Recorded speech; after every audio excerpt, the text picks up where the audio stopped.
Let's get after it. Aubree, welcome back to the podcast. Yay. Happy to be back, especially for such a fun topic. I know it's a hot topic, and you were literally one of the very first people I was like, I need to get Aubree on. I need to talk about this. And last time you were on, we talked a ton about catching. We talked about your journey to become an Olympian, Mhm. and we talked about leadership behind the plate, identity struggles. Remember Yep. that? That All the good. was we had I think we recorded, I think it was 2 hours. So it It was was definitely a two-parter. yeah, it was definitely a two-parter, no doubt. But it was such a fun episode. And today we're just like honing in on the topic of Olympics Mhm. because as most people know, if you don't know already, one, Olympics is not going to have softball this year in Paris. Some people don't know that, and I think it's worth sharing. I run Um, into people Go ahead. that, Go ahead. are you playing this summer? And I'm like, first of all, I'm retired. I don't even play anymore. Second of all, softball's not in. And they go, what? And then I have to explain the whole landscape of Olympic softball to them.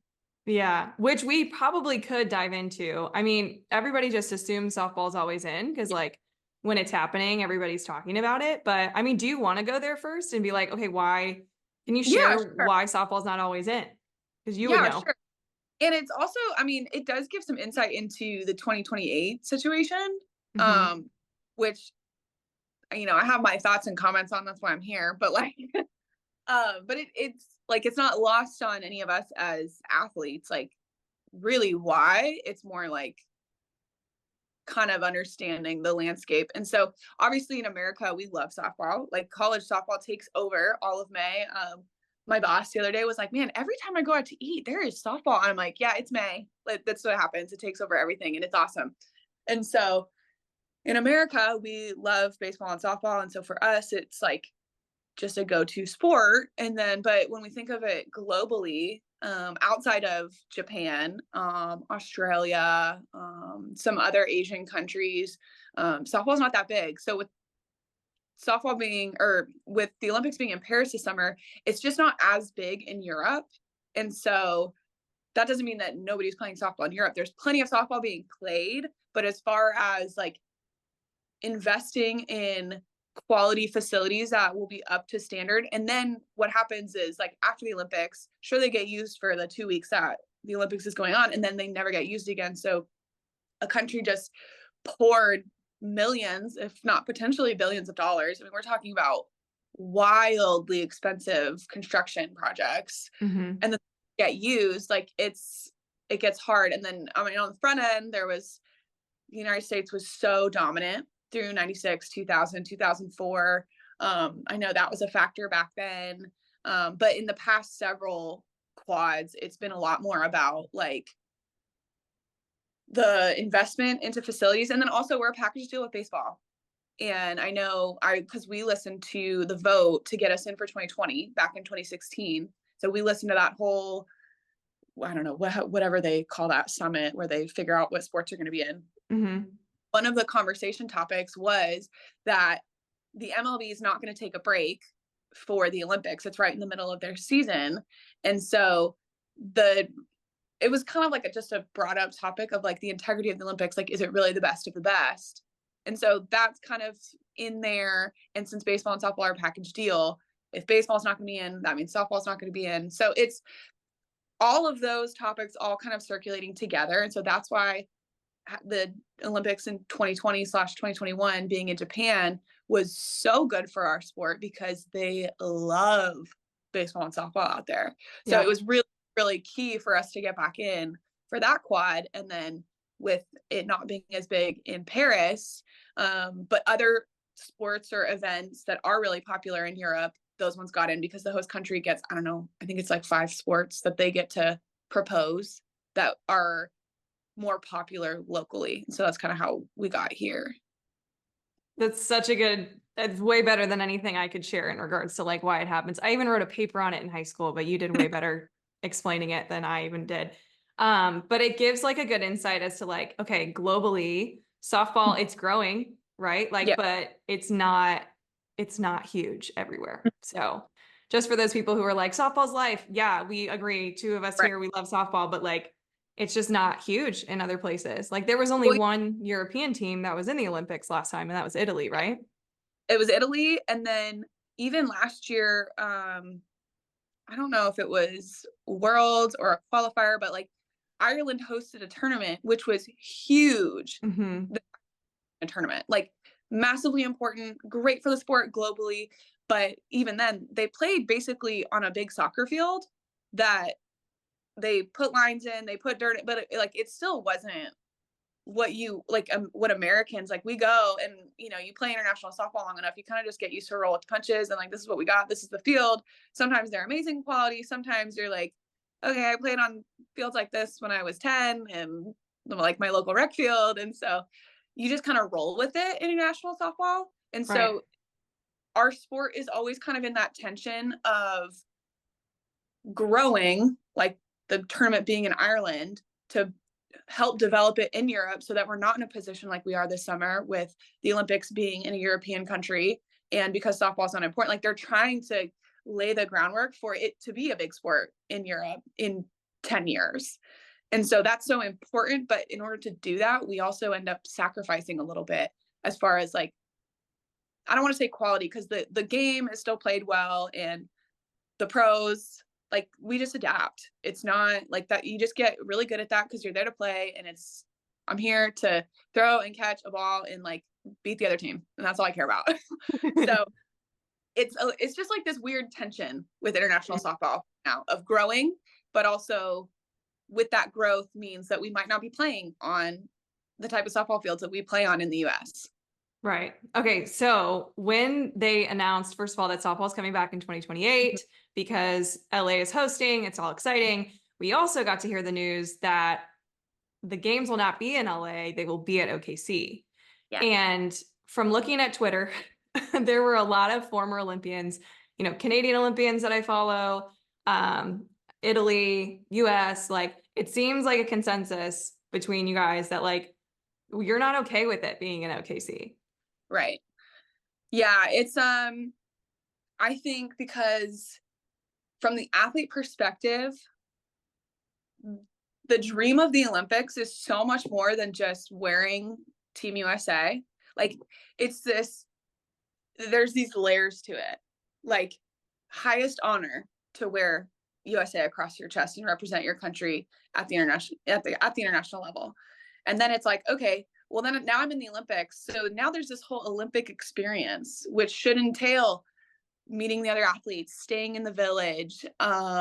Because the village is like, it's not just a place to sleep. There's like some shopping. There's the cafeteria where all the athletes from all the countries are. Like in Japan, they made these apartment buildings specifically for this. And then once the Olympics is over, then they lease them out and they sell them as apartments. But it's kind of like dorm living. And each building, or I should say USA, because we send so many athletes, we had our own building. And there's like just American flags across the balcony, like all up and down the building. So that's Wow. Team USA. And then the other one, depending on how many athletes, so you might see like Japan obviously had their own building. They were the host country. They sent a lot of athletes, but then you see 5 rows of Australian flags and then 10 rows of UK flags and like Ireland. And like some countries are like, man, what is that flag? I've never seen that when you start looking it up. And so there's this whole atmosphere, like so you hear different languages being spoken. You see everybody in their team colors all the time. Like it's this whole experience. Like there's a weight room everybody gets to use. Like you could get your nails done and your haircut there. They had this little center where you could, and then all the sponsors, like Samsung was a big sponsor of the Tokyo Olympics. So there's this whole like Samsung experience in the village. So it goes way beyond just playing, like showing up, playing game and winning a medal, which like that is the main thing. That's what I'm going to do. That's what I want to do. But when I was a little girl dreaming of playing for Team USA, it was the village. It was the fans. It was an entire city being bought in on the Olympics. And so it's hard because like, again, in Tokyo, when we went, our first 2 games were not in the Tokyo area. We were Like we had to take a bullet train. It was far away, but it was just for the first 2 games. We went and we stayed in a hotel, which was fine. Like we stayed in the village for a couple days, went to this hotel, came back, and then the rest of it was in the village. And our travel time to the field was not that long, like all that stuff. I think just the general athlete experience, that's a bummer to me. And every Olympian I've seen has had the same feeling of like so sad for the athletes that are competing. And it's really hard because if any city in our country has invested in softball, it's OKC. So like hands down, one of my favorite places to play is Hall of Fame Stadium. Devon Park, I think is what it's called now. Like so many incredible things. They have made that stadium awesome from a player perspective, from a fan perspective, like incredible. So it's not knocking the city or the stadium or anything like that. I think my thing is 90%, if not 100% of that team that competes in 2028 will probably have played at the World Series. Mm-hmm. So they will probably already have that experience. And it's an awesome experience. Like, no doubt about it. The World Series is amazing. And that's credit to USA Softball. That's credit to ESPN for building the sport. That's credit to the city of Oklahoma City for investing in making that stadium and that experience amazing. However, I think the Olympics should be a bigger experience, a better experience. Like this is a once every 4 years, sometimes more for softball, for starters. And then 2, I mean, when is the US going to host again? We don't know. Like, so hosting in America, this could be a 1 in 30 to 40 years. I don't know. I mean, 96 was in Atlanta. I'm not going to sit here and do math because it's not a strength, but we're talking about 30 years or so. I don't know. And so I think we're bummed as athletes because the overall experience, like literally LA during the Olympics is going to be a buzz where everywhere you look is going to be red, white, and blue. Every business is going to probably have an American flag, like it's just like it takes over. And then you also add in so there's going to be people flooding LA from other countries to support their country, to be a part of the experience. And so I think it's a bummer when you think about the athlete experience. And that, again, logistically, I don't know what that means for them. Like opening ceremonies, closing ceremonies, will they get to go experience? Yeah, nobody knows what it's going to be yet.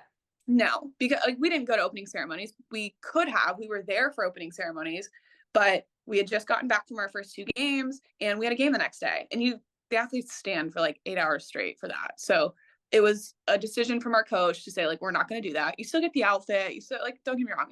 We put our outfits on and we had our own fun at the village, but it's the whole thing. I know for us, a really big bummer for the COVID Olympics in 2021, we were not allowed to go to other events. And that was a really big bummer. I remember growing up watching the Olympics and seeing LeBron James and the USA men's basketball team at gymnastics and at swimming, and the camaraderie that comes with supporting your fellow athletes is so special. And we didn't get that because swimmers got to go for other swimmers, gymnasts got to go for other gym. It was kind of track got to go for other track, but we didn't even get to go for baseball because they turned the village up so quickly. So again, I don't want to sit here and be cry me a river because I'm still an Olympian. I still have a medal. There's so many good things, but there were a lot of elements from our experience that were taken away, no fans. So I don't know if I've ever really heard a USA chant at that kind of magnitude, which was something it's silly, but I grew up watching Miracle. That was what I heard for my Olympic experience. The stadium is going nuts and whatever American fans are there, USA. And we're talking about the Olympics being in America, and they'll get that in Oklahoma, 1,000%. But it's just for the entirety of their experience, because for a lot of them, we don't know what comes after 28, but it's a one and done for a lot of us at this point. And so I just want the absolute best experience for the 28 athletes. It's nothing against the city of Oklahoma.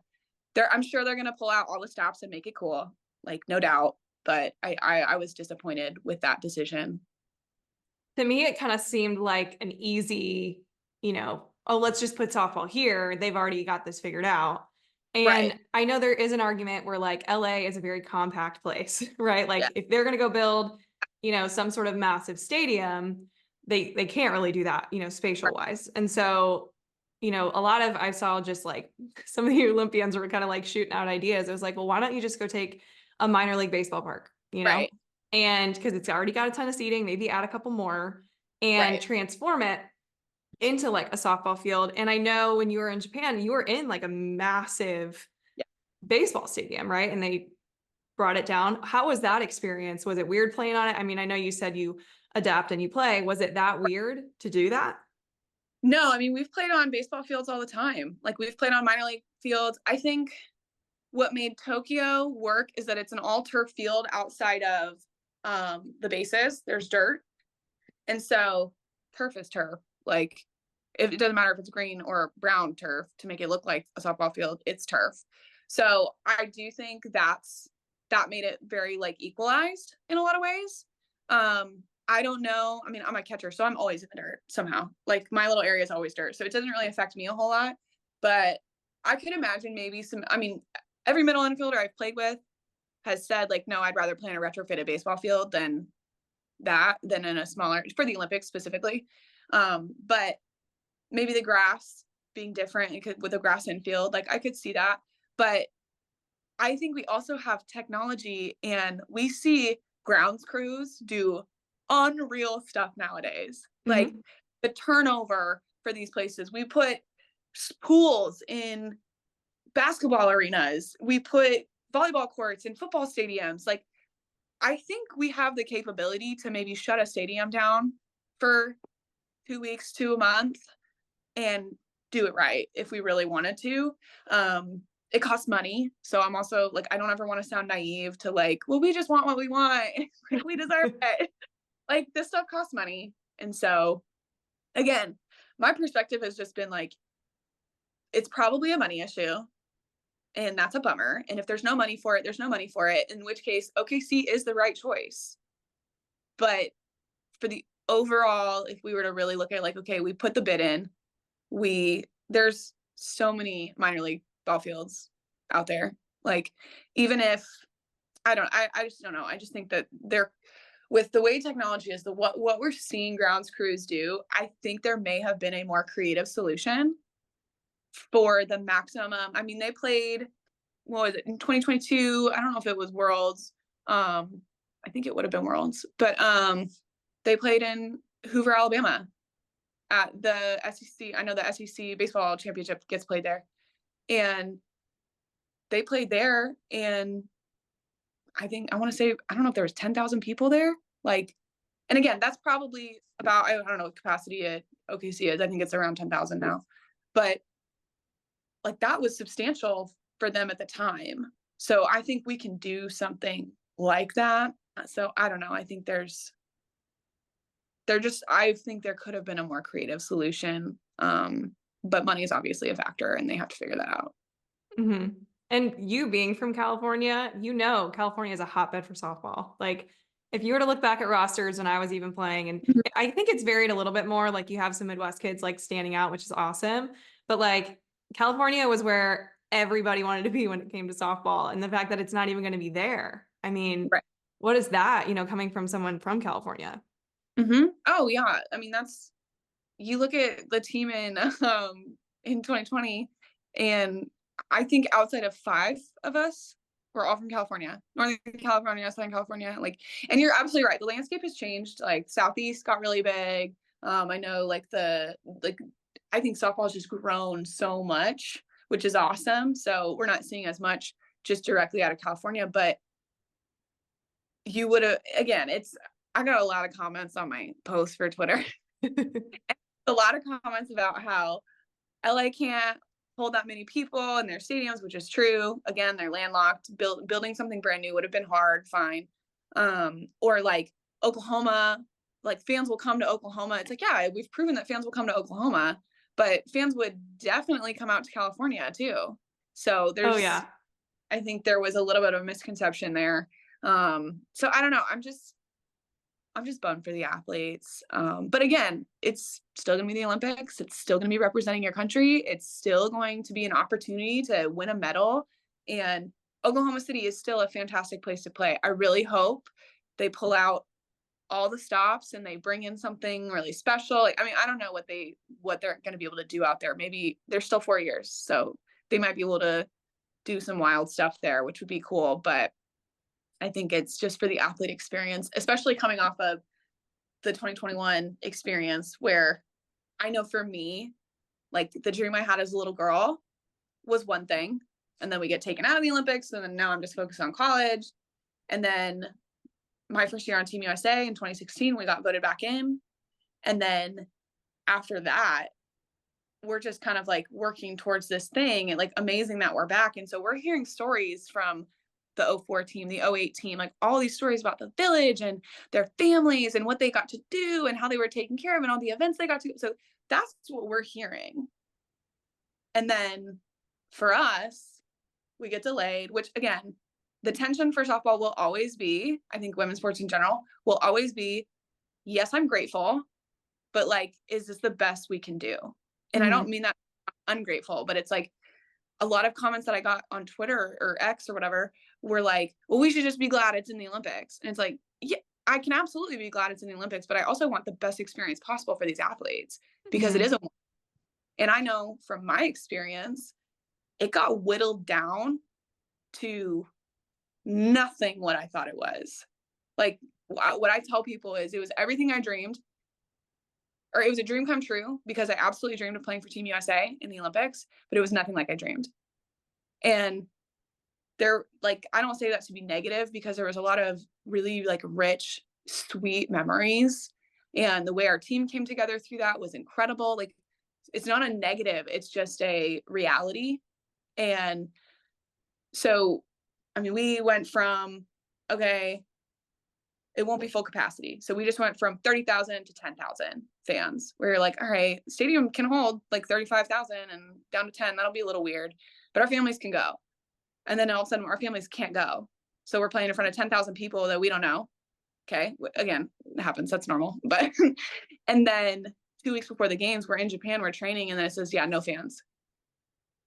And we're in the village and we can't really interact with other countries. We're masked, we're COVID testing, everything. Like, so what I don't think people understand is that, like, while yes, we got in for 21, and yes, still a dream come true to represent your country, but it was nothing like what we were told it would be like. And that's not anybody's fault. It's just COVID changed everything. Yeah. Yeah. Was the situation. So a lot of us are like, we want them to have everything. Yeah. What you didn't. And I have teammates that the whole part of the reason they're gunning for 28 is because, well, 2021 wasn't the full deal. Right. You know, they're trying to, you know, they're staying in shape. They're still playing. They're like hoping to make that 28 team to get the full experience. And then that realization of like, oh crap, here it is again. And again, there's plenty of other stuff that is out of our control. If it's money, if it's political stuff, I don't know. But I think it's fair for the athletes to be upset about it. I would be. And I just thought about this when you were mentioning, you know, like other, you know, just crazy athletes that like everybody knows that are going to watch other sports compete. It's like, softball's not going to have that. Softball's just going to have softball people there, which I think is great for the softball community. Like there's a lot of people, you know, on my Facebook page, I was kind of like, oh, hey, let's talk about this. And they're like, actually, it's only a 2-hour drive away. And like, we wouldn't have been able to afford California. So like, I am happy for that family, but you know, it's just going to be softball nerds out there, you know, and it's not going to be, you know, like Katie Ledecky, like she's not going to be able to come over from her swim meet to go watch softball, even though she might want to, you know, like that's just not going to exist. And it's a bummer because again, how is the game going to grow if it's only softball people that are going to be there, you know? Yeah. Because if I was, you know, I mean, I'm not a swimmer or a diver, but if I have a day off and I can go watch softball and I know nothing about it, but I know it's an exciting sport, I'm going to go walk over and see what it's all about. And I think that would happen for so many athletes for Team USA and other countries too. For sure. Especially like I mean, you think about the people who get exposed to softball, like we know it. Like the Right. number of people you've probably met that are like, man, I was watching softball and man, that's a cool game. Or gosh, I, I found myself watching the next 3 games. I have heard that since college of like, man, softball's really fun to watch. And you're like, I know, it's great. So, I mean, when we're talking about the growth of our sport and needing some like support and backing and just people to invest, I mean, that's a pretty big issue in softball is getting people to invest um beyond the first like year or two, truthfully. um you think of, and again, I don't want to take advantage of anybody but like, or strictly just leverage somebody, but like you think of these NBA players, MLB players, like these guys that are making so much money, and rightfully so. They're very talented. They're leveraging their abilities and their brands and all that stuff. Like I'm not even saying that's bad, but like they have daughters, and if they get to come and they get to experience it for themselves, like that's what changes things, Hmm. you know? So I'm sure we'll see awesome, like cool little celebrity cameos out there. I'm sure we'll see some stuff like, I don't know, is it Eli Manning's daughter who plays softball or something? That I sounds think, right. I think yeah, so. like Hmm. there's gonna be some of that, like, oh, my kid plays softball, and there'll be some of that. But I mean, you're absolutely right. Like that could have been like important for our growth, you know? But I Yeah. mean, we won't never know. I know. Okay. Sadly, we have to wrap up soon. I Yeah. wish I could talk about this for another hour. But I do want you to share maybe some of those core memories, like those great experiences that you did have. Because I don't want Yeah. this to just be a rant session, like which I know. rightfully so you get to have that. Like I wanted, this is why you're on the podcast. Yeah. But there are things that, you'll remember for the rest of your life from being an Olympian. So for those young athletes who strive to be an Olympian one day, like what are like one or two of those memories that you'll just always look back on and just be so proud of? Absolutely. And I'm grateful that you asked because I don't want to be a negative person about this. Like I said, I mean, there's a lot of good things from my Olympic experience, most of which are so about how our team just came together and we were just so close, and like the conversations in the dugout, in the back of the bus, and like in the hallways, of, and like staying, because normally you just have your roommate, and then we were in these like practically like dorm apartments where you shared a room with somebody, and then there were 4 others. So like our whole team fit in 2 of these things, and so it was just like it felt like college all over again. Like a And it slumber was, party. yeah, it was so much fun. So most of my like really happy core memories are just like being together. I know even after we lost, I laid down. I don't know if I shared this on the podcast last time.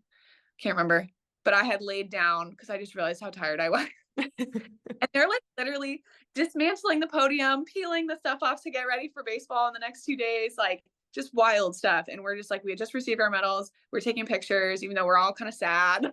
And I just laid down, and then Delaney Spalding laid down next to me, and then Kelsey Stewart and Valerie Arioto and Janie and Bubba and Allie, and like we all just kind of start laying down.